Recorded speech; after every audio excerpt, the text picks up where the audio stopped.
శీతాకాలం వచ్చిందంటేనే మన మొక్కలన్నీ కూడా డార్మెన్సీ పీరియడ్ అంటే నిద్రా వ్యవస్థలోకి వెళ్ళిపోతూ ఉంటాయండి. కాబట్టి మనము ఏదో ఒకటి లిక్విడ్ ఫర్టిలైజర్స్ ని మనం ఇస్తూ ఉండాలి.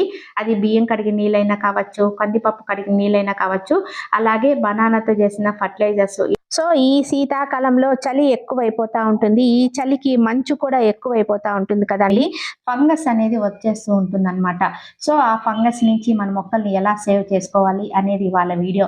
నమస్తే, నేను Vani. Welcome to my channel gardening with Vani. ఈ సీజన్ లో మన మొక్కలన్నీ ఆరోగ్యంగా ఉండి ఎటువంటి పెస్ట్ అనేది అటాక్ అవ్వకుండా, ఫంగస్ రాకుండా మన మొక్కలు హెల్తీగా పెరగాలి అంటే అప్పుడు మన మొక్కల్లో కలుపు మొక్కలున్నా, పిచ్చి మొక్కలున్నా అన్ని తీసేస్తూ ఉండాలండి. ఎందుకంటే మనం ఇచ్చే ఫర్టిలైజర్స్ మెయిన్ మొక్కలకి అందాలి అంటే ఎప్పటికప్పుడు గడ్డిని గాని, అవసరం లేని పిచ్చి మొక్కలు గాని తీసేస్తూ ఉండాలి. ఈ మందారపు మొక్క చాలా రోజుల తర్వాత నాకు పువ్వు అది పూసిందండి. అస్సలు మొక్క చనిపోతుంది అనుకున్నాను.